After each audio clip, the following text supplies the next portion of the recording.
فلا أقسم بمواقع النجوم وإنه لقسم لو تعلمون عظيم إنه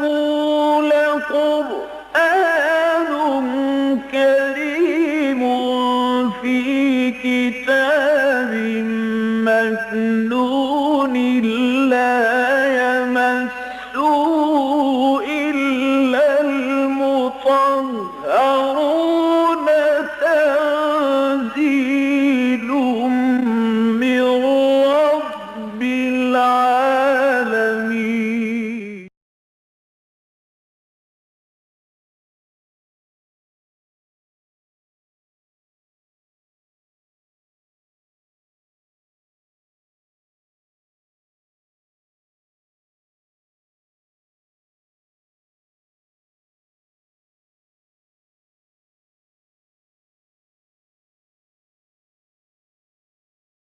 أعوذ بالله من الشيطان الرجيم.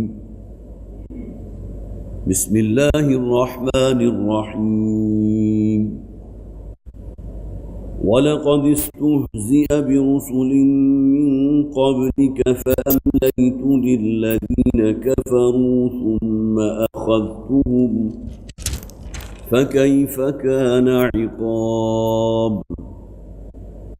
أفمن هو قائم على كل نفس بما كسبت وجعلوا لله شركاء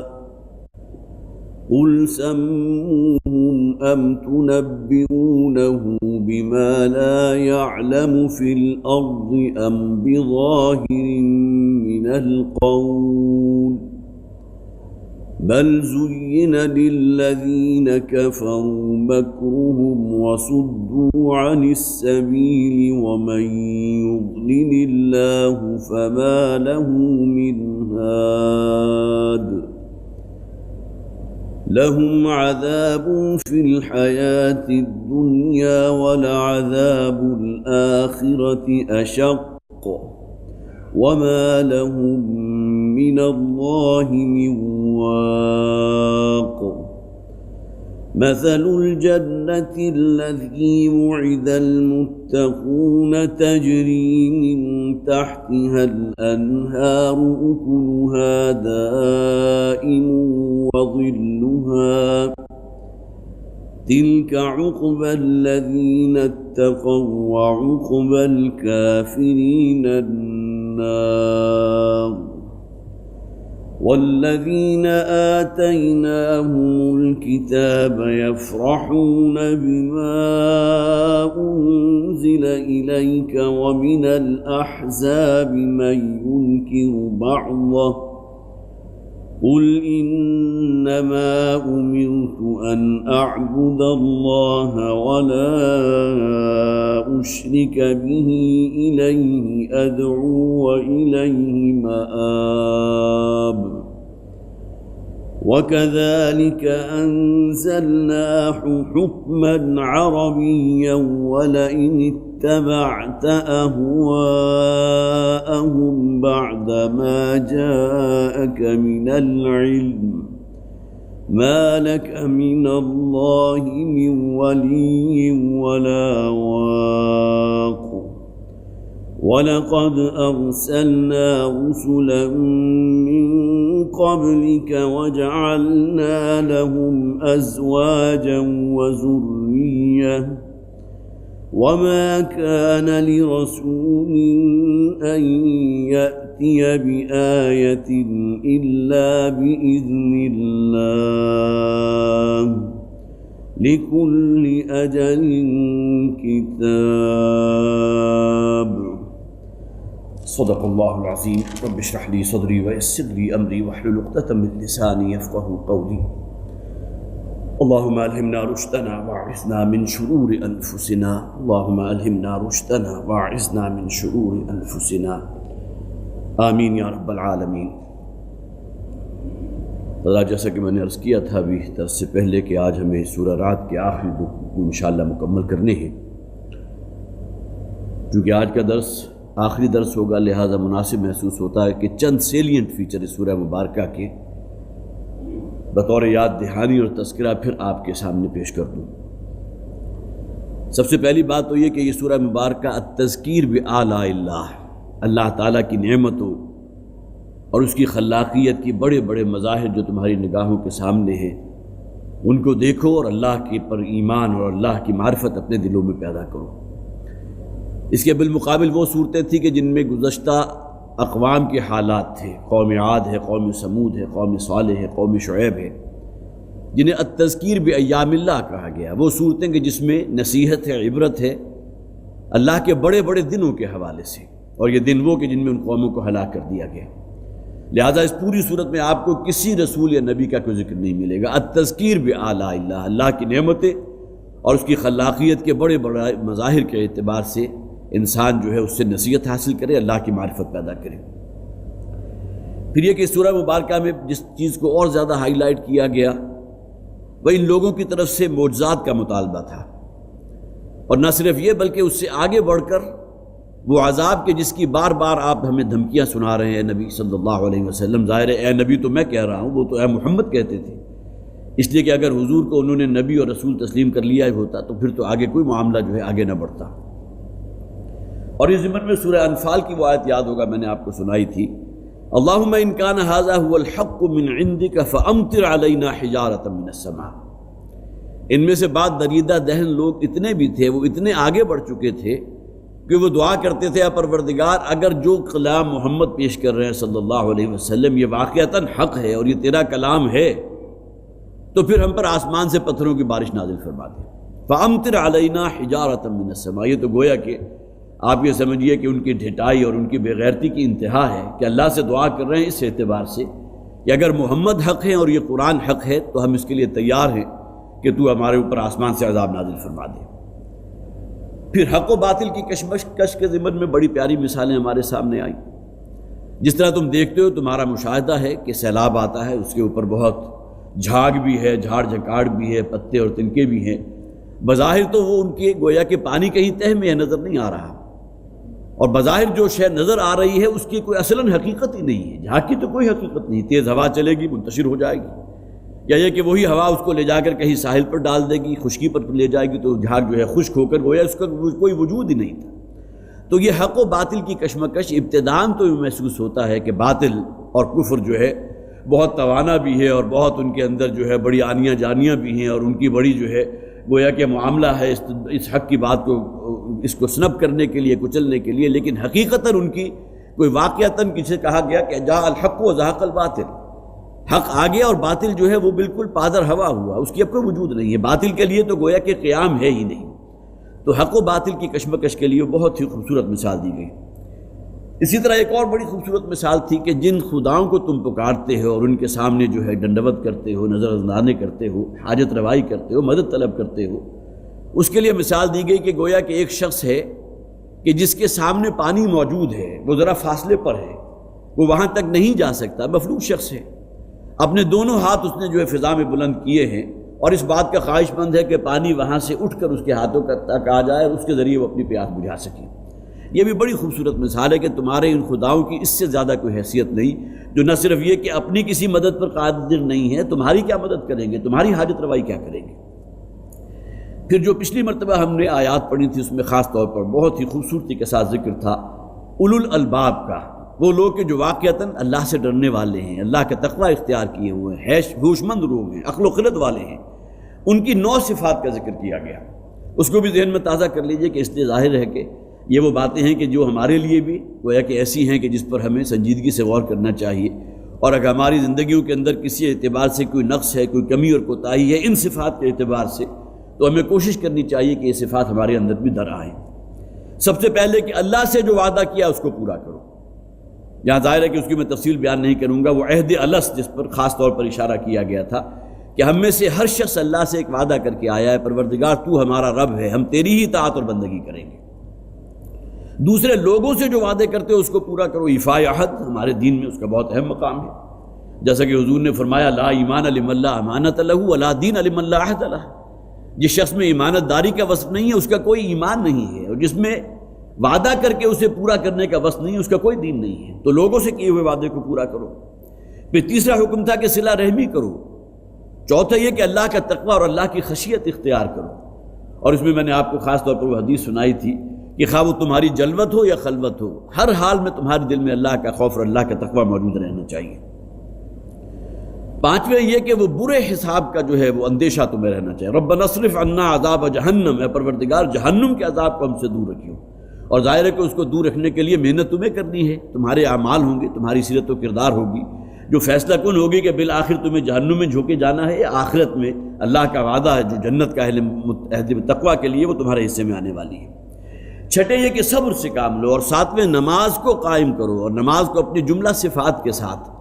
صرف نماز ادا کر دینا اور اس میں غفلت کا مرتکب ہونا، وقت آیا کب گزر گیا، صرف آخری وقت میں آ کر گویا کہ مغرب جب بالکل قریب ہوئی تو دو جو ہے اس میں دو نمازیں اکٹھی کر لی، ظہر اور عصر، یہ وہ چیزیں ہیں جو اقامت صلاۃ کے خلاف ہے۔ اقامت صلاۃ نماز کو اپنی تمام آداب کے ساتھ اپنے وقت پر باجماعت ادا کرنا، اور اسی طرح انفاق ہے، زکوٰۃ بھی آ گئی، اس میں صدقات نافلہ بھی آ گئے۔ اور 9ویں درجے میں آخری بات کیا تھی کہ جو بھی تمہارے ساتھ کوئی برائی کرے، کوئی برا عمل کرے، تمہیں کوئی تکلیف پہنچائے، تو اس کے رد عمل میں تمہاری طرف سے بہت اچھے طریقے سے اس برائی کو اپنے سے دور رکھو۔ اور اس ضمن میں ایک بات جو ہے بیان ہونے سے رہ گئی تھی، نبی اکرم صلی اللہ علیہ وسلم کی حدیث بھی حضرت عبداللہ ابن عباس رضی اللہ تعالیٰ عنہ راوی ہیں کہ حضور نے فرمایا اگر کسی شخص سے کسی برائی یا گناہ کا صدور ہو جائے اور اس کے بعد پھر وہ اللہ کے حضور توبہ کرے اور اس کے اثرات کو زائل کرنے کے لیے نیک عمل کرے، تو اللہ تعالیٰ اس سے اس گناہ کے برے اثرات کو ختم فرما دیتا ہے۔ گویا کہ جو فرمایا گیا تھا وَيَدْرَؤُونَ بِالْحَسَنَةِ السَّيِّئَةِ، سیئہ کو، برائی کو اچھے طریقے سے اپنے سے دور رکھنے والے، تو اس میں اگر کسی سے کوئی برا عمل یا گناہ سرزد ہو گیا تو نیک عمل کر کے اس کے اثرات کو ظاہر کرنے والے بھی، اور پھر یہ کہ اگر کوئی شخص تمہارے ساتھ کوئی برائی کرے یا برائی کا ارادہ کرے یا برائی کا مرتکب ہو جائے تو تمہارے اندر گویا کہ وہ جذبہ ہونا چاہیے کہ بہترین طریقے سے اس برائی کو اپنے سے دور رکھو۔ اگر اس نے تمہارے ساتھ کوئی زیادتی کی ہے، ان اصل من قطعنی وَعُوتِيَ عَمَّنْ حَرَمَنِي، کہ جو شخص مجھ سے کٹتا ہے میں اس سے جڑوں،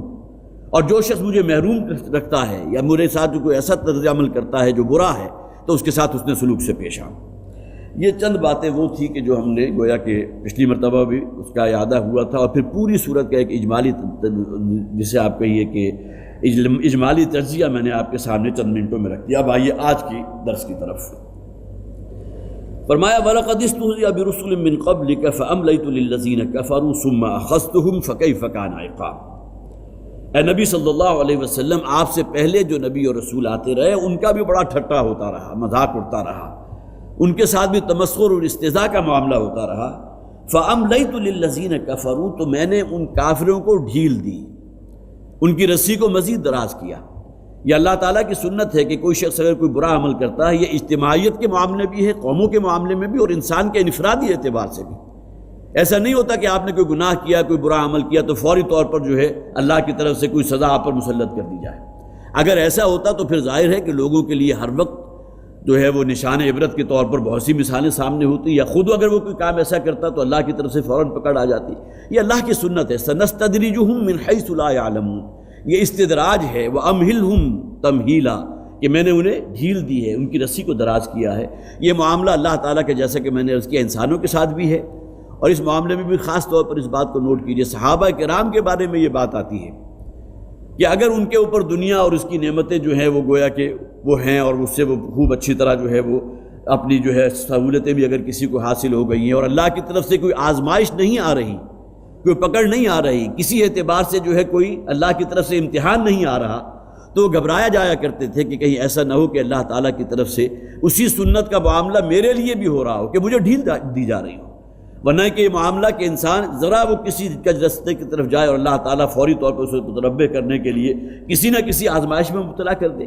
وہ آزمائش جو ہے جسمانی اعتبار سے بھی ہو سکتی ہے، کسی اور مالی اعتبار سے بھی انسان کو جو ہے رزق کی تنگی ہو سکتی ہے، تو اس صورت میں تو امکان موجود ہے کہ انسان فوراً جو ہے اپنے رب کے حضور انابت اختیار کرے، فوراً اسے جو ہے گویا کہ جھنجھوڑا جائے۔ لیکن اگر اللہ تعالیٰ کی طرف سے کوئی امتحان اور آزمائش نہیں آ رہی تو صحابہ کرام یہ سمجھتے تھے کہ کہیں ہمارے ساتھ بھی وہ ڈھیل دینے والا معاملہ اور جو اللہ تعالیٰ کی سنت ہے کہ اللہ تعالیٰ رسی دراز کرتا ہے، یہ معاملہ کہیں ہمارے ساتھ بھی نہ ہو رہا ہو۔ تو فَأَمْلَيْتُ لِلَّذِينَ كَفَرُوا، اور پھر ان کافروں کو میں نے خوب ڈھیل دی، ان کی رسی کو دراز کیا، ثُمَّ أَخَذْتُهُمْ، اور پھر میں نے انہیں پکڑا۔ اور یہاں خاص طور پر ان صورتوں کو اپنے ذہن میں لے آئیے، سورہ ہود، سورہ یونس ہم نے پڑھی، مکی صورتیں، اسی گروپ کی صورتیں ہیں، جس کے بارے میں حضور نے فرمایا، تو اب تو یہ الفاظ ممکن ہے آپ کو یاد بھی ہو چکے ہوں گے کہ شیبتنی ہود وأخواتها، سورہ ہود اور اس کی ہم مضمون اور صورتیں جو ہیں انہوں نے مجھے بوڑھا کر دیا ہے، اس لیے کہ ان صورتوں میں ان رسولوں کا ذکر ہے جن کو اللہ تعالیٰ نے ان قوموں کی طرف بھیجا جو بالآخر ہلاک اور تباہ کر دی گئی تھی۔ ثم اخذتهم، پھر میں نے انہیں پکڑا، فکیف کان عقاب، تو پھر کیسی رہی میری پکڑ اور کیسا رہا میرا پکڑنا۔ افمن هو قائم علی کل نفس بما کسبت، بھلا وہ ذات کے جو نگران ہے، جو قائم ہے، جو ہر آن دیکھ رہی ہے ہر شخص جو کمائی کر رہا ہے۔ ظاہر ہے کہ یہاں مراد کون ہے؟ اللہ تعالیٰ کی ذات ہے۔ وہ تو نہ صرف یہ کہ ظاہری طور پر تمہاری ایک ایک حرکت کا مشاہدہ کر رہا ہے، اس کا عینی گواہ ہے، بلکہ وہ تمام چیزیں باقاعدہ نوٹ ہو رہی ہیں۔ وما يلفظ من قول الا لديه رقیب عتید کراما کاتبین، یہ ذکر قرآن میں موجود ہے کہ انسان اگر کوئی نیک عمل کرتا ہے، کوئی نیکی کی بات کرتا ہے، تو ہمارے فرشتے ہیں جو فوراً درج کر لیتے ہیں اور اس کے نامہ اعمال میں گویا کہ نیکیوں کے پلڑے میں اس کا جو ہے اس کا شمار ہو جاتا ہے۔ اس کے برعکس اگر کوئی شخص برا عمل کرتا ہے تو اس کا وائس ورثہ ہوگا۔ تو افمن ہوا قائم علی کل نفس بما کسبت، بھلا وہ ذات کے جو نگران ہے، جو دیکھ رہی ہے ہر جان کو جو اس نے کمایا۔ اب یہاں آگے محذوف ہے، محذوف تو اعتبارات سے، اور اس ضمن میں مولانا اصلاحی رحمۃ اللہ علیہ جہاں بھی بات کرتے ہیں تو بہت سے مقامات ایسے ہیں کہ جہاں ایک سوالیہ نشان قرآن حکیم نے پوز کیا اور اس کے بعد سکوت اختیار کر دیا، اب اگلا حصہ فل ان دا بلینک تم خود کرو۔ تو گویا کہ یہاں محذوف یہ ہے کہ بھلا وہ ذات کے جو ہر شخص کے ہر عمل پر نظر رکھے ہوئے ہے اور ان کافروں اور مشرکوں کے کرتوتوں کو بھی دیکھ رہا ہے، کیا وہ ان لوگوں کو معاف کر دے گی جو محمد رسول اللہ صلی اللہ علیہ وسلم اور آپ کے ساتھیوں کے ساتھ پرسیکیوشن کے مرتکب ہو رہے ہیں، تعذیب کر رہے ہیں؟ اور ظاہر ہے کہ جب یہ سورہ مبارکہ نازل ہوئی تھی تو پرسیکیوشن اور جو بھی ان کی طرف سے اذیت والا معاملہ تھا مسلمانوں پر اپنی حد کی آخری حد تک پہنچ چکا تھا۔ تو بھلا وہ ہستی کے جو انسان کے ایک ایک عمل کو نگاہ میں رکھے ہوئے ہے، تو ان کافروں اور مشرکوں کے کرتوت اس کے علم میں نہیں ہوں گے؟ تو محذوف کیا ہوا کہ وہ انہیں لازماً جو ہے وہ سزا دے کر رہے گی۔ اور اس کا دوسرا جو ہے محذوف یہ بھی ہو سکتا ہے کہ وہ ہستی کہ جو اس درجے قائم ہے کہ ہر شخص کے ہر عمل، نہ صرف عمل بلکہ اس کے دل میں جو شے مضمر ہے، جو اس کے نیت اور ارادے ہیں اس کو بھی جانتی ہے، اور اس کے مقابلے میں ان لوگوں نے جیسا کہ آگے حصہ بھی آگے اگلی آیت کا حصہ وَجَعَلُوا لِلَّهِ شُرَكَاءَ،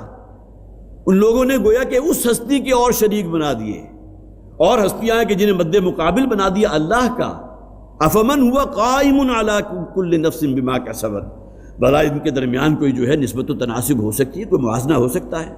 قل سموہم، اے نبی ان سے کہیے کہ جو تمہارے شریک ہیں ذرا ان کے نام بتاؤ۔ یہاں سموہم سے مراد اصل میں ان کے صفاتی نام ہیں، جس طرح اللہ تعالیٰ کے وہ صفاتی نام ہیں جن سے ہم واقف ہیں، الرحمن ہے، الرحیم ہے، پھر یہ کہ غفار ہے، ستار ہے، بکل شیء علیم ہے، علی کل شیء قدیر ہے، فعال لما یرید ہے، ہوا معکم اینما کنتم، اس کا وجود ایسا ہے جہاں کہیں تم ہو وہاں اللہ موجود ہوتا ہے۔ اس کائنات کا کوئی جگہ ایسی نہیں جہاں اللہ موجود نہ ہو۔ ایک وہ ذات ہے کہ جو ان صفات کی حامل ہے، ایک تمہارے معبود ہیں، تمہارے خدا ہیں، کیا ان میں سے بھی کوئی ایسا ہے جس کو وہ صفات موجود ہو جس میں؟ اگر ایسے ہیں تو ان کا نام لو۔ باقی جہاں تک ذاتی ناموں کا معاملہ ہے اس کا ذکر قرآن میں بھی ہے، لات کا ذکر ہے، ایک ان کی دیوی تھی جس کا نام لات تھا، دوسری کا نام جو ہے حبل تھا، ایک کا عزا نام تھا۔ اسی طرح حضرت نوح علیہ السلام کا جہاں ذکر آیا ہے تو ان کی قوم نے جن لوگوں کو جن کی پرستش کرتے تھے، جنہیں خدا بنا رکھا تھا، ان میں ود ہے، سوا ہے، یغوث ہے، یعوق ہے، نصر ہے، یہ تمام نام جو ہیں جو ان کے دیویوں اور دیوتاؤں کے تھے قرآن میں موجود ہیں۔ سموہم سے مراد ان کے صفاتی نام ہیں۔ یہاں تھوڑا سا توقف لے کر اب یہ دیکھیے کہ ہمارے ہاں بھی اگرچہ بت پرستی موجود نہیں ہے، لیکن کسی شخص کے بارے میں اگر ہم یہ سمجھتے ہیں کہ داتا وہ ہے، حالانکہ دینے والی ذات تو اللہ کی ہے۔ اسی طرح گنج بخش جو ہے، اس کے معنی کیا ہوئے؟ خزانہ بخشنے والا۔ کیا کسی انسان کے بارے میں ہم یہ گمان کر سکتے ہیں کہ اللہ کے مقابلے میں وہ صفت اس کے اندر موجود ہے اور وہ دینے والا ہو، وہ خزانہ بخشنے والا ہو، وہ اولاد عطا فرمانے والا ہو؟ لیکن یہ کہ یہ گمراہی جو ہے اس دور میں بھی موجود تھی اور آج بھی موجود ہے، خواہ وہ داتا کا لفظ ہو، خواہ گنج بخش کا لفظ ہو، یا اسی طرح کے اور صفاتی نام جو اگر کسی کو دے دیے جائے۔ غوث اعظم، غوث کسے کہتے ہیں؟ جس کے نام کی دہائی دی جائے۔ اب یہ وہ چیزیں ہیں کہ جو گویا کہ در پردہ ہمارے عقائد میں بھی شامل ہو چکی ہیں۔ یہاں کہا گیا قل سموہم، تمہارے جو بھی خدا ہیں ذرا ان کے نام گنواؤ، یہ صفاتی نام۔ ام تنبئونہ بما لا یعلم فی الارض، کیا تم اسے بتانا چاہتے ہو، اللہ کو جتانا چاہتے ہو گویا کہ وہ اس زمین و آسمان میں جو کچھ ہے اسے علم ہی نہیں؟ اس کائنات کی ہر شے تو اس نے بنائی ہے،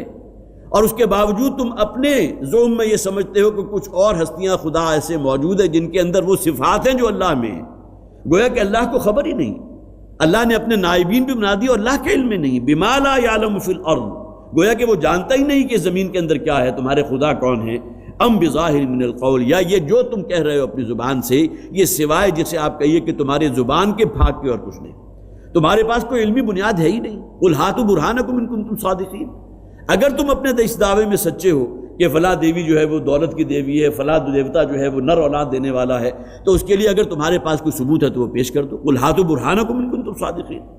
ام بظاہر من القول، یا یہ صرف تمہارے زبان کا پھاگ ہے، تمہارے زبان کی جو ہے صرف اس کے اوپر کی باتیں ہیں، اوپری باتیں ہیں۔ بل زین للذین کفروا مکرہم وصدوا عن السبیل، بلکہ ان کافروں کے لیے مزین کر دیے گئے ہیں ان کے مکر۔ یہاں مکر کیا ہے؟ یہ بدترین مذہبی استحصال جو اس دور میں بھی موجود تھا، یہ جو بھی اس زمانے میں بھی بیت اللہ کے اندر جو مختلف آپ کے علم میں ہے 360 دیویاں یا اور ان کے جو مجسمے پڑے ہوئے تھے، تو ان کے کسٹوڈینز ہوتے تھے،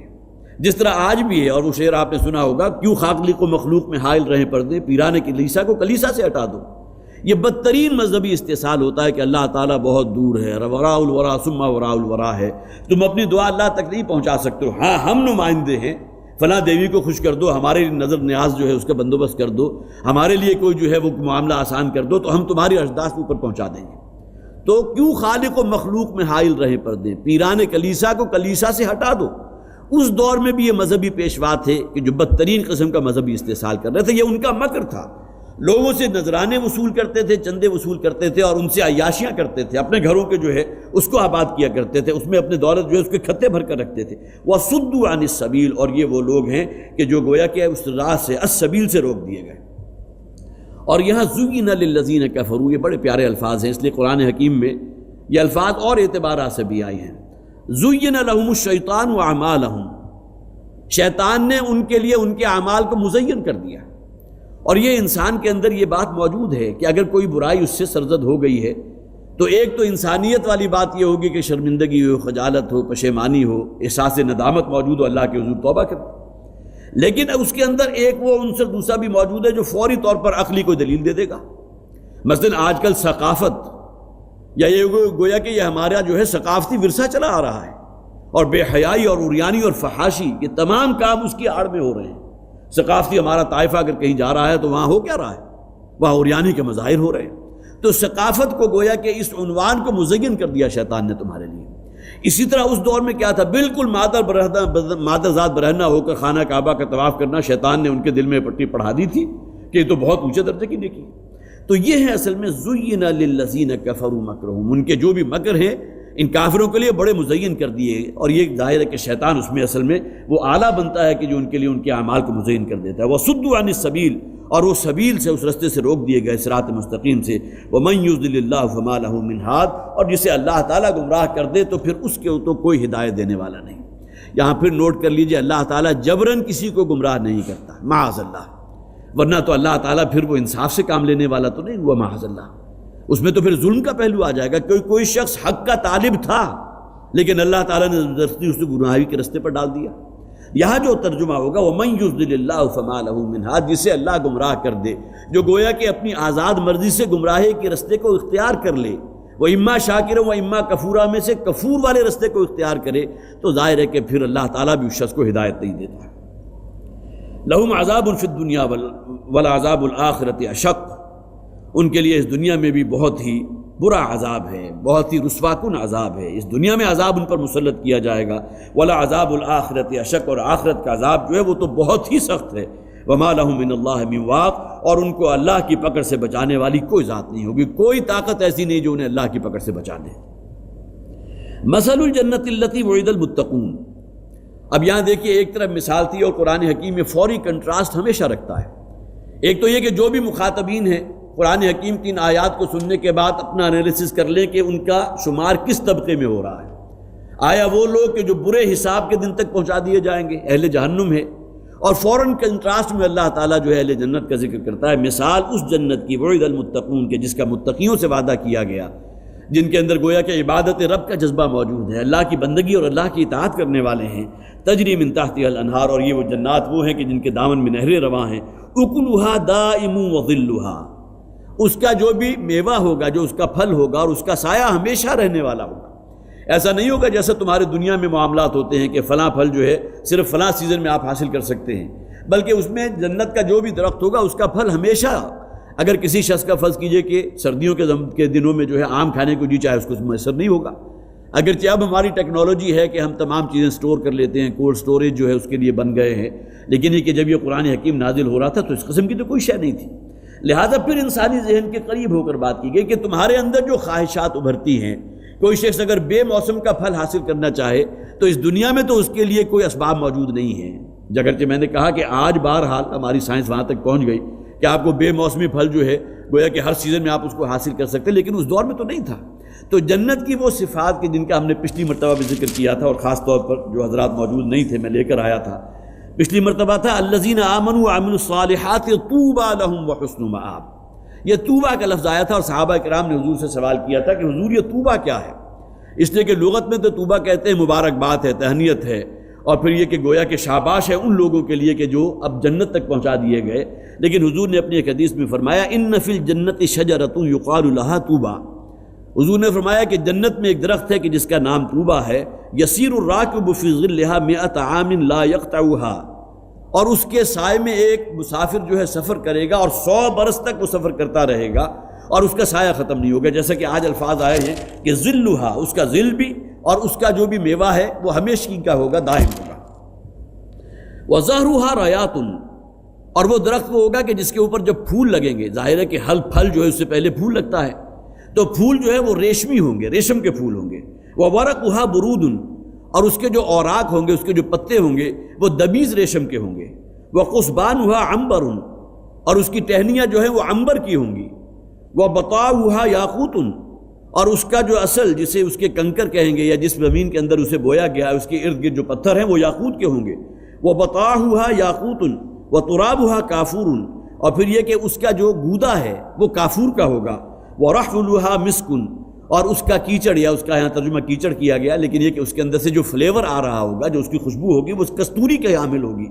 تخرج من اصلھا انہار الخمر واللبن والعسل، اور یہ طوبیٰ کا درخت ہوگا کہ جس کی جڑ سے وہ نہریں نکلیں گی، جن میں دودھ کی نہریں بھی ہیں، شراب کی نہریں بھی ہیں اور شہد کی نہریں بھی ہیں۔ وہی مجلسۃ لأہل الجنہ، اور یہ طوبیٰ کا درخت جو ہے وہ اہل جنت کی نشست گاہ ہوگا، گویا کہ ان کے بیٹھنے کی چوپال ہوگی، وہاں وہ بیٹھ کر ایک دوسرے کے ساتھ کچھ کیا کریں، خوش بختیاں کریں گے۔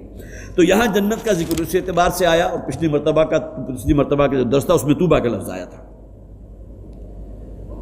تلک عقبی الذین اتقوا، اور یہ اب گویا کہ بدلہ ہوگا یا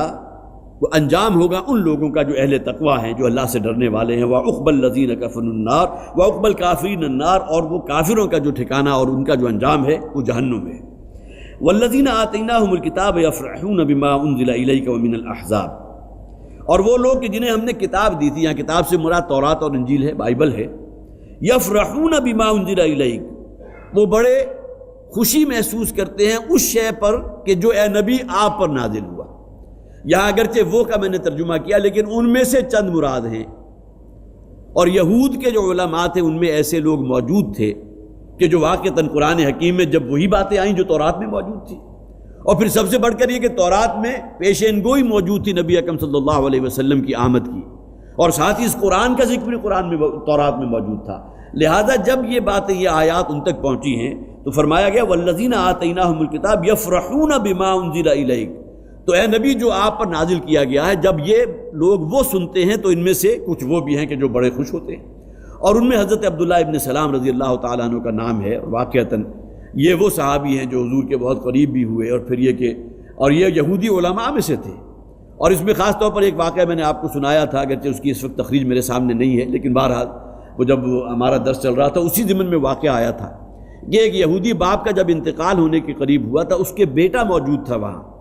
اور اس موقع پر ایک صحابی میں سے ایک ایسے تھے جو قریب سے گزر رہے تھے، اور ظاہر ہے کہ بڑے بڑے گھر تو ہوتے نہیں تھے، تو انہوں نے اس گفتگو کو سنا تھا اور پھر آ کر نبی اکرم صلی اللہ علیہ وسلم کے سامنے نقل کیا تھا کہ بیٹے نے یہ کہا تھا کہ ابا جان آپ کی اپنی کتاب کے اندر محمد کا ذکر موجود ہے صلی اللہ علیہ وسلم، اور اس قرآن کا ذکر موجود ہے، آپ ایمان کیوں نہیں لا رہے؟ تو اس شخص نے اس کی دلیل یہ دی تھی کہ ہم تو اسی باتوں کو ماننے والے ہیں جو ہمارے بقیہ علماء جانتے ہیں، اور باقی یہ کہ ٹھیک ہے میں اس بات کو تسلیم کرتا ہوں کہ ہماری کتاب میں حضور کا ذکر بھی ہے، قرآن کا ذکر بھی ہے، لیکن اس شخص کا انتقال جو اسی حالت میں ہوا، تو اس سے بڑی دلیل کیا ہوگی کہ مرتے ہوئے بیٹے نے توجہ دلائی ہے۔ اب یہ بیٹا وہ تھا کہ جس کے دل میں کچھ نہ کچھ گداز موجود تھا، قرآن حکیم کی حقانیت کے بارے میں اس کا دل بھی گویا کہ معترف تھا۔ اسی کا ذکر یہاں کیا گیا کہ جنہیں ہم نے کتاب دی ہے، یہ تورات کے حامل لوگ ہیں، ان میں سے کچھ ایسے ہیں کہ جو اے نبی آپ پر نازل ہو رہا ہے اس سے خوش ہو رہے ہیں، اور ان کے اندر گویا کہ بڑی یہ خوشی کی کیفیت ہے کہ یہ وہی کلام ہے کہ جو موسیٰ پر بھی نازل ہوا تھا، اسی کی کنٹینویشن ہے۔ وَمِنَ الْأَحْزَابِ مَن يُنْكِرُ بَعْضَهُ، اور انہی میں سے ایسے گروہ بھی ہیں، ان احزاب میں سے ایسے لوگ بھی موجود ہیں کہ جو اس کا انکار کرنے والے ہیں۔ ان یہودیوں کی اکثریت تو گویا کہ اس ضد اور حسد کی وجہ سے کہ آخری نبی جن کی بعثت کا ذکر ہماری کتاب میں موجود ہے وہ بنی اسرائیل میں کیوں مبعوث نہیں ہوئے، وہ بنی اسماعیل میں کیوں آ گئے، یہ حسد تھی، یہ رقابت تھی جو ان کے اندر پیدا ہوئی، جس کی بنیاد پر وہ اسلام نہیں لائے۔ اور اس کے برعکس جو ہے وہ جو بھی مشرکین مکہ تھے وہ اپنے اسی آبائی دین پر اپنے آپ کو مطمئن سمجھے ہوئے تھے کہ وہی دین ابراہیمی پر ہم ہیں اور ہم اس کو چھوڑنے والے نہیں، اور ہمارے آباء و اجداد چونکہ بت پرستی والے دین پر کاربند تھے لہٰذا اسی دین پر ہم کاربند رہیں گے۔ وَمِنَ الْأَحْزَابِ مَن يُنْكِرُ بَعْضَهُ، اور ان میں سے ان گروہوں میں سے وہ بھی ہیں کہ جو اس کا انکار کرتے ہیں اس قرآن حکیم کا جو آپ پر نازل کیا گیا۔ قُلْ إِنَّمَا أُمِرْتُ أَنْ أَعْبُدَ اللَّهَ، اے نبی ان سے کہہ دیجئے کہ مجھے تو حکم ہوا ہے کہ میں اللہ ہی کی بندگی کروں، اللہ ہی کی غلامی اختیار کروں، وَلَا أُشْرِكَ بِهِ، اور اس کے ساتھ کسی اور کو شریک نہ کروں، إِلَيْهِ أَدْعُو وَإِلَيْهِ مَآبِ، اس لیے کہ میں اسی کی طرف جو ہے تمہیں بھی دعوت دے رہا ہوں، تو صرف تمہیں بھی بلا رہا ہوں، اور اسی کی طرف میرا آخری ٹھکانہ ہے۔ یہاں اصل میں گویا کہ وہ جو مخاطبین اس وقت موجود تھے جن کے سامنے نبی اکرم صلی اللہ علیہ وسلم اس دعوت قرآنی کو پیش کر رہے تھے، انہیں بھی اس بات میں کہیں کوئی میری اس بات میں کہیں کوئی انگلی دھسانے کی جگہ نہیں ہے۔ تم خواہ کتنی ہی لالچ دے دو، کتنی ہی ترغیبیں کر دو، میرے ساتھیوں پر کتنی ہی پرسیکیوشن نہ کرو، لیکن یہ کہ جس بات کا مجھے حکم دیا ہے میں اس سے ذرہ برابر بھی ادھر سے ادھر ہونے والا نہیں، نہ میں نہ وہ لوگ کہ جو مجھ پر ایمان لا چکے ہیں۔ وَكَذَلِكَ أَنزَلْنَاهُ حُكْمًا عَرَبِيًّا، اور اسی طرح اے نبی صلی اللہ علیہ وسلم ہم نے اس قرآن کو ایک قول حکم، فیصلہ کن کلام بنا کر آپ پر نازل کیا جو عربی زبان میں ہے، اس لیے کہ یہ اللہ کی سنت ہے کہ جس قوم کی طرف اللہ نے رسول بھیجا، اولین بات تو یہ کہ اسی قوم میں کا ایک فرد، اگرچہ آگے آ جائے گا بلکہ اگلی آیات ہی میں آ جائے گا کہ ہم ایسے شخص کو رسول ماننے کو تیار ہی نہیں کہ جس کے بیوی بچے بھی ہوں، جو ہمارے جیسا انسان ہو۔ اللہ کو اگر کسی کو رسول بنا کر بھیجنا ہی تھا تو فرشتوں کی ایک بہت بڑی جماعت ہے، ان میں سے کسی بہت سی اعلیٰ درجے کے فرشتے کو اللہ رسول بنا کر بھیج دیتا، ہم ایمان لے آتے۔ اپنے جیسے انسان پر ایمان لانے والے نہیں، اگلی آیت میں آ جائے گا۔ وَكَذَلِكَ أَنزَلْنَاهُ حُكْمًا عَرَبِيًّا، اسی طرح اس قرآن کو ہم نے نازل کیا ہے حکم بنا کر، قول فصل بنا کر، جس طرح کہ قرآن حکیم میں بھی آیا کہ قول الفصل ہے، وما هو بالهزل، یہ کوئی یاوہ گوئی نہیں ہے، معاذ اللہ، کوئی شعری بات نہیں ہے، کسی کہانت کا معاملہ نہیں ہے، کاہن کا کلام نہیں ہے۔ وَلَئِنِ اتَّبَعْتَ أَهْوَاءَهُمْ بَعْدَ مَا جَاءَكَ مِنَ الْعِلْمِ، اور اگر کہیں تم نے پیروی کی ان کی خواہشات کی، ان کی باتوں میں آ گئے، ان کے لالچ کے تحت ان کے زیر اثر کہیں آ گئے، اس کے بعد کہ تمہارے پاس علم آ چکا تھا۔ یہاں بظاہر جو ہے وہ واحد کا صیغہ ہے، لیکن اصلاً کلام مسلمانوں سے کیا جا رہا ہے کہ تمہارے اندر بھی گویا کہ ثابت قدمی اس درجے کی رہنی چاہیے کہ ان کی ترغیبیں یا ان کے جو بھی لالچ ہیں اور ان کی جو آرزوئیں ہیں اور جو چاہتے ہیں تمہیں اپنے آبائی دین میں دوبارہ واپس پلٹا لکھ کر لے جانا، اور پھر یہ کہ ان کے جو بھی تعذیب اور جو تشدد تم پر ہو رہا ہے، کہیں اس کے معاملے میں تم نے ان کی خواہشات کی اگر پیروی کر لی ہے، تم میں سے کوئی ایک بھی اگر اپنے آبائی دین کی طرف پلٹ گیا، اور یہ بات ہم پڑھ چکے ہیں، یہ ارتداد بہت بڑا جرم ہے، اور کوئی ایک ایسی مثال جو ہے آپ کے سامنے موجود نہیں ہے۔ نبی اکرم صلی اللہ علیہ وسلم کے صحابہ میں سے مَا لَكَ مِنَ اللَّهِ مِن وَلِيٍّ وَلَا وَاقٍ، تو تمہیں اللہ کے سوا کوئی نہیں ہوگا، نہ بچانے والا اور نہ کوئی تمہارا حمایتی ہوگا۔ یہ جیسا کہ میں نے عرض کیا عمومی انداز ہے مسلمانوں سے خطاب کے ضمن میں کہ ان کے تشدد اور ان کی پرسیکیوشن یا ان کی ترغیبات اور لالچ کے زیر اثر اگر کہیں تم نے انحراف کیا اس رستے سے یا اس دین سے کہ جو تم قبول کر چکے ہو، تو پھر ظاہر ہے کہ پھر اللہ کی پکڑ اور اللہ کے عذاب سے تم نہیں بچ سکو گے۔ وَلَقَدْ أَرْسَلْنَا رُسُلًا مِّن قَبْلِكَ، اور اے نبی صلی اللہ علیہ وسلم ہم نے آپ سے پہلے بھی بہت سے رسولوں کو بھیجا۔ وَجَعَلْنَا لَهُمْ أَزْوَاجًا وَذُرِّيَّةً، اور ہم نے ان کو بنایا تھا بیوی اور بچوں والا۔ ظاہر ہے کہ انسانوں میں سے تھے۔ حضرت عیسیٰ علیہ السلام کا معاملہ اور حضرت آدم علیہ السلام کا معاملہ یہ ایک اعتبار سے یونیک ہے کہ حضرت آدم کی پیدائش میں نہ باپ کا حصہ ہے نہ ماں کا حصہ ہے۔ حضرت عیسیٰ علیہ السلام کی پیدائش میں والد کا کوئی حصہ نہیں، اللہ تعالیٰ کا ایک امر کن تھا، اور حضرت مریم سلام علیہا جو ہے وہ انہیں حمل ہو گیا، اور پھر حضرت عیسیٰ علیہ السلام کی ولادت ہوئی۔ اس کے بعد جملہ انبیاء اور رسول اور نوع انسانی کا ہر بچہ، اس کی جو بھی پیدائش ہے اس میں ماں اور باپ دونوں کا حصہ ہے۔ تو یہ اعتراض ان کا ہوتا تھا کہ ایک ایسے شخص کو جس کی پیدائش بھی جو ہے ہماری نگاہوں کے سامنے اس معنی میں ہوئی کہ ایک مرد اور ایک عورت کی شادی اور اس کے نتیجے میں بچہ پیدا ہو گیا، تو یہ معاملہ کہ ہمارے جیسا انسان، جیسا کہ قرآن میں کہا گیا ما لہذا الرسول یاکل الطعام ویمشی فی الاسواق، یہ کیسے رسول ہیں کہ جو ہماری طرح کھاتے پیتے بھی ہیں، بازاروں میں چلتے پھرتے بھی ہیں، اور اس سے آگے بڑھ جائیے ان کی بیوی بچے بھی ہیں، ان کے ہاں آگے اولاد بھی ہو رہی ہے، اولاد جو ہے جس طریقے سے ہوتی ہے وہی معاملہ ان کے ہاں بھی ہے، تو ہم ایسے شخص کو رسول ماننے کو تیار نہیں۔ یہ گویا کہ بڑی ایک جسے آپ کہیے ایمان بالرسالت کے معاملے میں یہ انکار رسالت اس بنیاد پر تھا۔ وہی بات یہاں ہائی لائٹ کی گئی کہ اے نبی صلی اللہ علیہ وسلم، ہم نے آپ سے پہلے جن رسولوں کو بھیجا تو ان میں سے بہت سے، حضرت عیسیٰ علیہ السلام کا معاملہ اگرچہ ایکسیپشنل ہے، انہوں نے نکاح نہیں کیا تھا، اب یہ کہ ان کی شادی نہیں، ان کی آگے اولاد نہیں ہوئی، لیکن یہ کہ بقیہ انبیاء اور رسول میں سے اور بھی ممکن ہے کہ کئی ایسے ہوں کہ جن کی شادی یا نکاح جنہوں نے نہ کیا ہو۔ اور اسی بنیاد پر دیکھ لیجئے حضور کی وہ جو تاکیدی حدیث آپ ہر نکاح میں سنتے، النکاح من سنتی، نکاح میری سنت ہے، میرا طریقہ ہے، اس لیے کہ اللہ تعالیٰ نے جو انسان کے اندر جو بھی رکھے ہیں، اس کی جو داعیات ہیں، اس کے لیے ایک بھرپور تسکین کا انتظام اللہ تعالیٰ نے کر دیا ہے۔ تو ان رسولوں کا معاملہ بھی یہ تھا کہ انہیں بھی ہم نے بیوی بچوں والا، اولاد والا بنایا تھا۔ وَمَا كَانَ لِلرَّسُولِ أَن يَأْتِيَ بِآيَةٍ إِلَّا بِإِذْنِ اللَّهِ، اور کسی رسول کے لیے یہ ممکن نہیں ہے کہ اللہ کے اذن، اللہ کی اجازت کے بغیر کوئی معجزہ دکھا دے، کوئی نشانی جو تم مطالبہ کر رہے ہو۔ اور سورہ بنی اسرائیل کے اندر وہ پورے مطالبات کی فہرست میں نے آپ کے سامنے 9 مطالبات انہوں نے کیے تھے، اگر یہ ہو جائے، یہ مکہ کی سنگلاخ زمین جو ہے اس میں جو ہے کہ شادابی ہو جائے اور یہاں جو ہے ہریالی ہو جائے۔ پھر پچھلی مرتبہ جو ہم نے پڑھا تھا وہ آیات، بلکہ ان کو تازہ کر لیجئے، ان کی طرف سے خاص طور پر جو اعتراضات تھے، وَلَوْ أَنَّ قُرْآنًا سُيِّرَتْ بِهِ الْجِبَالُ أَوْ قُطِّعَتْ بِهِ الْأَرْضُ أَوْ كُلِّمَ بِهِ الْمَوْتَى، اگر قرآن حکیم کے اندر بھی ہم وہ گویا کہ صفات رکھ دیتے کہ اس کے پڑھنے سے پہاڑ جو ہے یہاں سے دور ہو جاتے، زمین شق ہو جاتی، یا ایک فاصلے ان کے لیے کم کر دیے جاتے، یا ان کے مردے جو ہے زندہ ہو کر ان سے گفتگو کرنے لگتے، یہاں بھی محظوظ تھا، تب بھی یہ قرآن پر ایمان نہ لاتے اور آپ کو اللہ کا رسول نہ مانتے۔ یہ گویا کہ وہ آیات جو ہم نے پچھلی مرتبہ پڑھ لی تھی، اور اس میں بھی میں نے وہ واقعہ آپ کے سامنے رکھا تھا جو معارف القرآن میں موجود ہے کہ ابو جہل نے عبداللہ ابن امیہ کو بھیجا تھا اور جا کر کہا تھا یہ 3 مطالبے اگر محمد ہمارے پورے کر دیں تو ہم ان پر ایمان لے آئیں گے۔ ان میں سے ایک یہ تھا کہ مکہ کی وادی بڑی تنگ ہے، ذرا ان پہاڑوں کو یہاں سے دور کر دے تاکہ ہماری وادی بڑی کشادہ ہو جائے۔ دوسرا مطالبہ یہ تھا کہ ہمارے تجارتی قافلے جو بہت دور دور تک جاتے ہیں، تو اس سے پہلے حضرت سلیمان کے اندر جو ہے اللہ تعالیٰ نے گویا کہ وہ اللہ نے ان کو اختیار دیا تھا، اگرچہ اللہ کے اذن کے ساتھ تھا، کہ فاصلے اور دوریاں جو ہے ان کے لیے سمیٹ دی گئی تھی۔ تو محمد بھی یہ کام کر سکتے ہیں صلی اللہ علیہ وسلم، ہمارے لیے تجارتی قافلوں کی جو مسافت ہے اس کو کم کر دیں، اور تیسرا یہ کہ ہمارے بزرگوں کو جو ہے ہمارے سامنے حاضر کر دیں اور وہ ہم سے کلام کریں۔ یہ 3 مطالبے اگر وہ پورا کر دیں تو ہم ایمان لے آئیں گے۔ اب یہاں اس کا جواب دیا گیا وَمَا كَانَ لِلرَّسُولٍ أَن يَأْتِيَ بِآيَةٍ إِلَّا بِإِذْنِ اللَّهِ، کسی رسول کے بس میں یہ نہیں ہے کہ وہ کوئی معجزہ دکھا دے یا تمہارے مطالبے پورے کر دے، مگر اللہ کے اذن کے ساتھ۔ لِكُلِّ أَجَلٍ کتاب، اللہ تعالیٰ نے جو شے بھی طے کی ہے اس کا ایک وقت معین ہے جو اللہ کے ہاں۔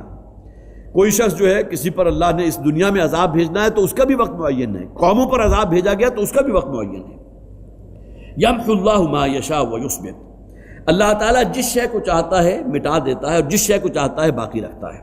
وعندہ ام الکتاب، اور اسی کے پاس ہے اصل کتاب، ام الکتاب۔ یہاں اس آیت کی تفسیر میں جو ہے بہت سی ایسی باتیں ہیں جو مختلف تفاسیر میں موجود ہیں۔ یمحو اللہ ما یشاء ویثبت،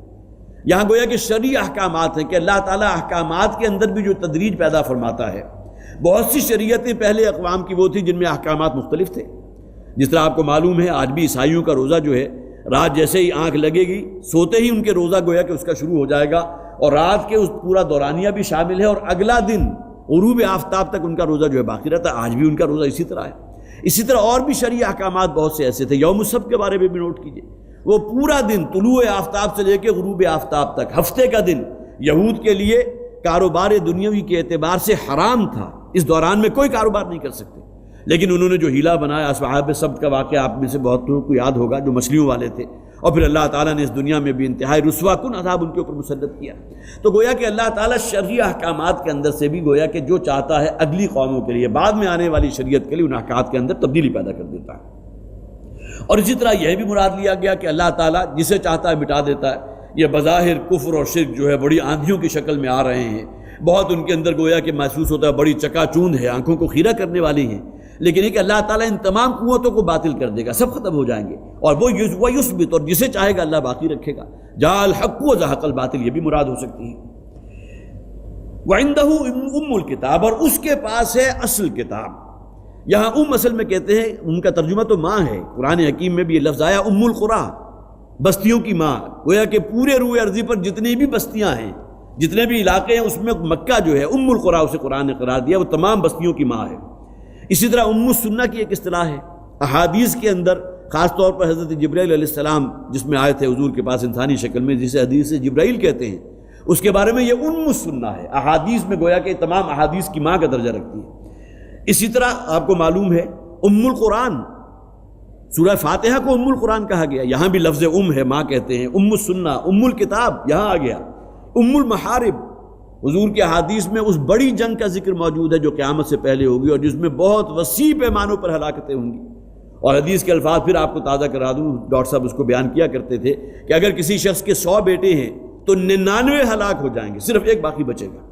اب گویا کہ نسبت و تناسب ہے کہ اس درجے ہلاکتیں ہوں گی۔ وہ ام المحارب، وہ کہ تمام جنگوں کی ماں، وہ ام کا لفظ اصل میں کسی شے کی اصل کے لیے آتا ہے، بہت ہی گویا کہ اس کی ماں کے درجے میں۔ وہ ام الکتاب، اور اس کے پاس اصل کتاب ہے فی لوح محفوظ، گویا کہ یہ قرآن حکیم کے وہ تصدیق شدہ نسخے ہیں جو میرے اور آپ کے پاس ہیں۔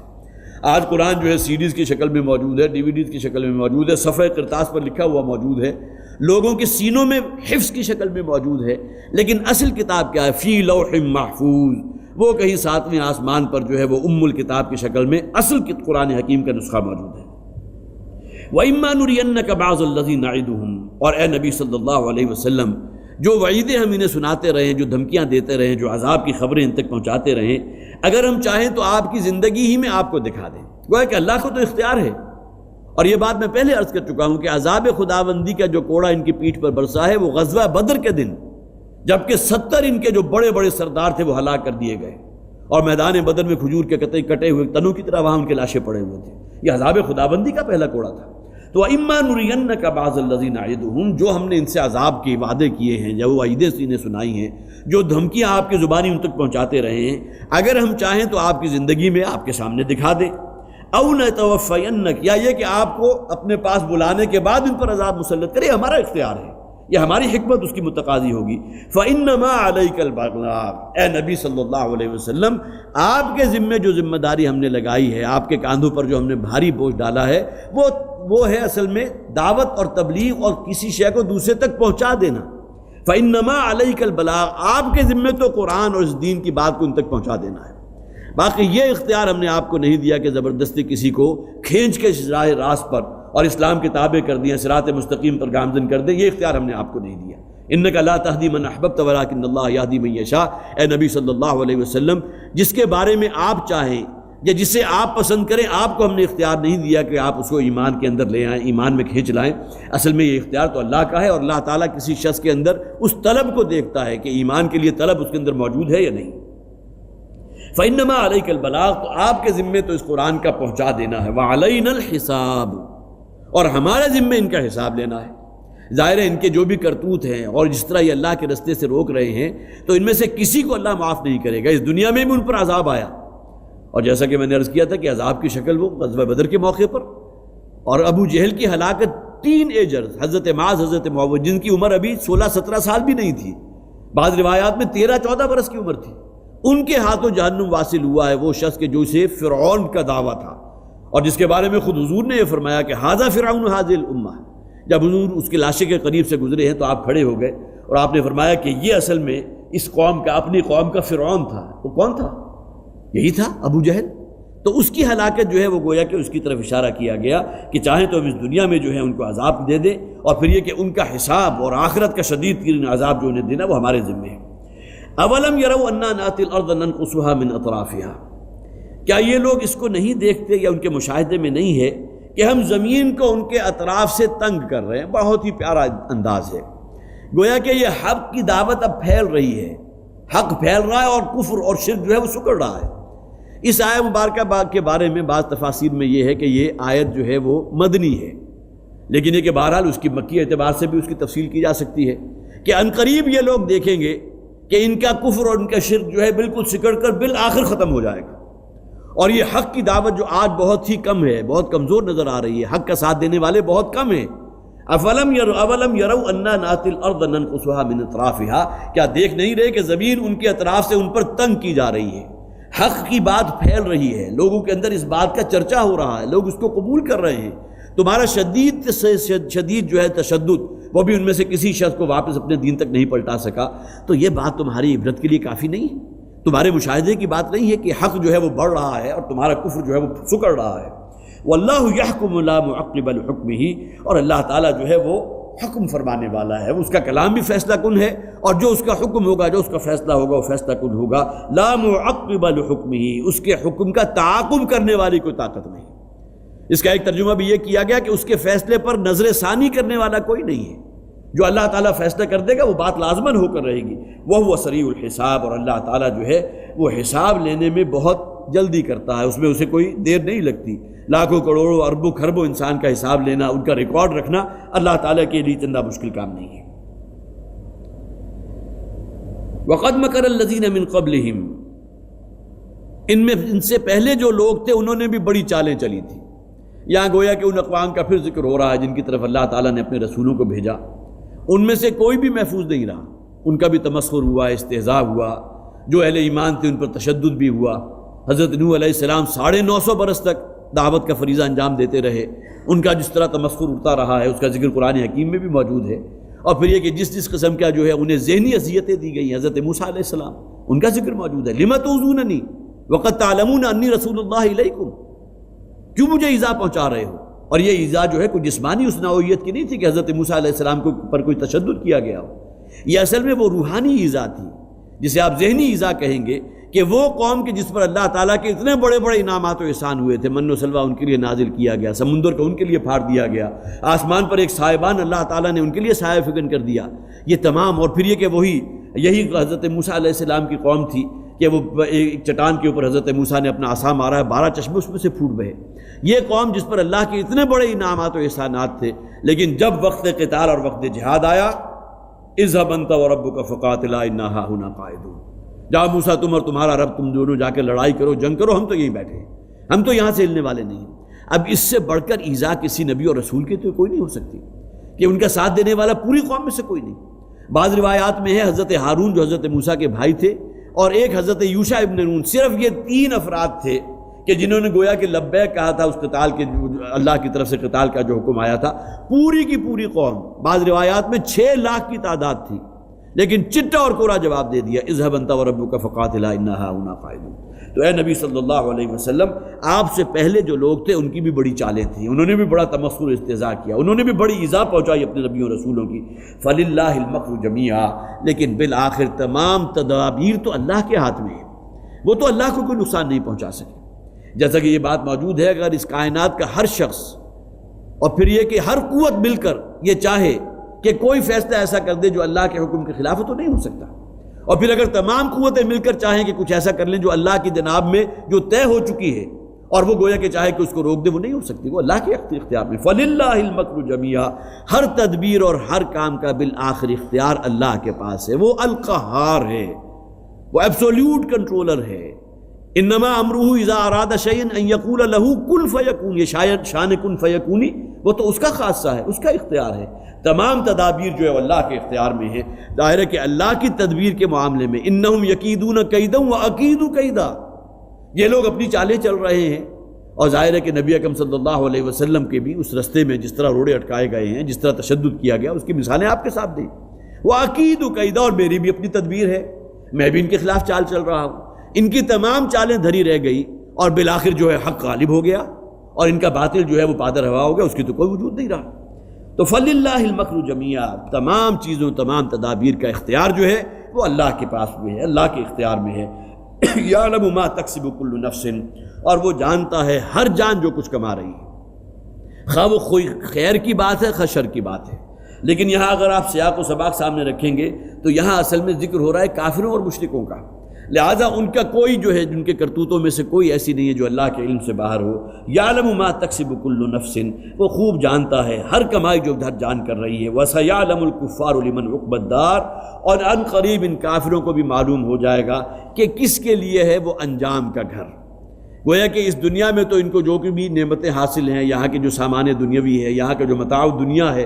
اس سے جس طرح بھی یہ گویا کہ عیاشیوں میں مبتلا ہیں، آسائشیں حاصل کیے ہوئے ہیں، یا یہ کہ آج اگر ہم اس کو اطلاق کریں گے تو آج امت مسلمہ جس حال میں بھی ہے، اگرچہ ذلت اور خواری اور نکبت جو ہے رسوائی اس کے اوپر تھوپ دی گئی، لیکن اہل عرب کو دیکھ لیجئے، اپنے مال کے اندر جس طرح مست ہیں، جس قسم کی عیاشیاں ان کے اندر در آئی ہیں، جس قسم کی بے حیائی اور عریانی اور فحاشی ان کے ہاں اور ہمارے ہاں موجود ہے، یہ تمام چیزیں اللہ کے علم میں ہیں۔ اور ان قریب وہ وقت آنے والا ہے کہ جب اس دنیا سے ان کا مقاطعہ ہوگا۔ اب یہ عالم برزخ جو ہے اصل میں ریفلیکشن ہوگی عالم آخرہ کی، اور انہیں معلوم ہو جائے گا وَسَيَعْلَمُ الْكُفَّارُ لِمَنْ عُقْبَى الدَّارِ، ان قریب ان کافروں کو بھی اور تمام انسانوں کو معلوم ہو جائے گا کہ عاقبت کا انجام اور آخرت کا گھر کس کا مقدر ہے۔ یہاں گویا کہ ان لوگوں کا مقدر تو جہنم ہوگی، اور وہ لوگ جو اہل ایمان ہیں، اہل تقویٰ ہیں، اللہ کی بندگی اختیار کرنے والے ہیں، ان کے لیے جنت ہے۔ وَيَقُولُ الَّذِينَ كَفَرُوا لَسْتَ مُرْسَلًا، اور کہتے ہیں یہ لوگ جو کافر ہیں، اے نبی صلی اللہ علیہ وسلم آپ تو رسول نہیں ہیں۔ جیسا کہ پہلے بھی ان کا اعتراض گزر چکا کہ ہم ایسے کو تو رسول ماننے کو تیار ہی نہیں کہ جس کے بیوی بچے ہوں، جس کی اسی طرح اولاد ہوتی ہو جس طرح ہمارے ہاں اولاد ہوتی ہے، جو کھاتا پیتا بھی ہو، بازاروں میں چلتا بھی ہو، تمام حوائج ضروریہ جو کسی انسان کو لائق ہے رسول کو بھی لائق ہو، تو ایسے کو تو ہم رسول ماننے کو تیار نہیں، ہمارے جیسا انسان۔ تو ان لوگوں کا کہنا یہ ہے لست مرسلا، آپ تو رسول نہیں ہیں، اگر رسول اللہ کو بھیجنا ہی تھا تو کسی فرشتوں کو بھیجتے۔ قل کفا باللہ شہیدا بینی و بینکم، اے نبی ان سے کہہ دیجئے کہ اللہ ہی گواہ ہے، اور جو یقیناً کامل گواہ ہے میرے اور تمہارے مابین۔ اللہ کو معلوم ہے کہ میں اس کا فرشتہ ہوں، میں بھیجا گیا ہوں، باقی میری پوری گزشتہ زندگی تمہارے سامنے کھلی کتاب ہے۔ کوئی ایسا شخص کہ جو اس کا دعویٰ کر سکے کہ اسے مجھ سے کوئی جھوٹ کا تجربہ ہوا تھا، کوئی ایسا شخص جو کہہ سکے کہ میرے ساتھ اس نے جو ہے کوئی بے ایمانی کی تھی، معاذ اللہ، کوئی خیانت کی تھی، کوئی وعدہ خلافی کی تھی۔ حالانکہ ابھی نبی اکرم صلی اللہ علیہ وسلم پر وحی کا آغاز نہیں ہوا تھا، اب یہ دورانیہ ایسا ہے کہ جس کے بارے میں کہا جا سکتا ہے کہ ابھی اسی معاشرے کا فرد تھے، لیکن یہ کہ یہ تمام صفات بدرجہ اتم حضور کی ذات میں موجود تھی، اور اسی زمانے میں حضور نے صلی اللہ علیہ وسلم الصادق الامین یہ خطاب اسی معاشرے سے حاصل کیا تھا، اور اس سب کے باوجود کہتے ہیں لست مرسلا، کہ آپ تو رسول نہیں ہیں، آپ جو کہہ رہے ہیں وہ غلط ہے، آپ کو اللہ نے پسند نہیں کیا، آپ پر اللہ کی طرف سے کوئی فرشتہ نازل نہیں ہوتا، جو کتاب آپ پیش کر رہے ہیں وہ آپ کی من گھڑت ہے۔ یا یہ بھی ان کی طرف سے کہا گیا کہ آپ نے کسی معلوم ہوتا ہے اہل کتاب میں سے کسی عالم شخص جو ہے اس کی کوئی خدمات حاصل کر رکھی ہیں، رات کے اندھیرے میں کہیں نکل جاتے ہیں اور جا کر اس سے کوئی چیزیں سیکھ کر آ جاتے ہیں، تو رات کی آ کر ہمارے سامنے صبح دھونس جماتے ہیں، معاذ اللہ۔ یہ ان کے الفاظ ہیں کہ اللہ کا کلام ہے، یہ تمام چیزیں غلط ہیں۔ یا پھر یہ کہ آپ کی طرف سے اور کوئی ممکن ہے آسیب ہو گیا ہو، کوئی جن کا سایہ ہو گیا ہو، جو آپ اس طرح کی بہکی بہکی باتیں کر رہے ہیں۔ تو لست مرسلا کہنے کو تو یہ ایک لفظ ہے، لیکن اس کے اندر جو ہے مضمر ان کے تمام اعتراضات موجود ہیں۔ وَيَقُولُ الَّذِينَ كَفَرُوا لَسْتَ مُرْسَلًا، اور یہ کافر یہ کہہ رہے ہیں کہ آپ تو اللہ کی طرف سے بھیجے نہیں ہوئے، آپ رسول نہیں ہیں۔ قُلْ كَفَىٰ بِاللَّهِ شَهِيدًا بَيْنِي وَبَيْنَكُمْ، اے نبی ان سے کہہ دیجئے کہ اللہ ہی گواہ ہے، اور وہ گواہی میں کافی ہے، جو میرے اور تمہارے درمیان جسے آپ کہیے عینی گواہ موجود ہے، اور وہ اللہ جو ہے قیامت کے دن فیصلہ کرے گا کہ کون حق پر تھا اور کون باطل پر تھا۔ نہ صرف قیامت کے دن بلکہ ابھی عنقریب وہ دن آنے والا ہے جب تمہیں معلوم ہو جائے گا کہ کون سا گروہ حق پر تھا، جس کے ساتھ اللہ کی تائید اور نصرت شامل حال تھی، جیسا کہ غزوہ بدر میں بھی واضح ہو گیا۔ اگرچہ ابو جہل نے دعا کی تھی کہ اے پروردگار اس شخص کو ذلیل و رسوا کر دے جس نے ہمارے درمیان کے بھائی بھائی میں جو تعلقات تھا اس کو منقطع کر دیا، باپ بیٹے کو ایک دوسرے سے جدا کر دیا، اس کو ذلیل و رسوا کر دی، جو آنے والے دن غزوہ بدر کے دن اس کی طرف اس کا اشارہ تھا۔ لیکن یہ کہ بہرحال اس دن بھی معلوم ہو گیا کہ اللہ کی تائید، اللہ کی نصرت کس گروہ کے ساتھ ہے، اور چند ہی ساعتوں کے اندر جو ہے وہ اللہ تعالیٰ نے مسلمانوں کو عظیم فتح سے ہمکنار کر دیا۔ اس دنیا میں بھی اس کے مشاہدات جو ہیں تمہاری نگاہوں کے سامنے آتے رہے ہیں، لیکن یہ کہ اللہ ہے کہ جو گواہ ہے تمہارے اور ہمارے مابین، وَمَنْ عِنْدَهُ عِلْمُ الْكِتَابِ، اور وہ کہ جس کے پاس علم الکتاب ہے۔ یہاں بھی دو چیزیں مراد ہیں، یہاں وہ لوگ بھی مراد ہیں کہ جنہیں اللہ نے کتاب دی تھی،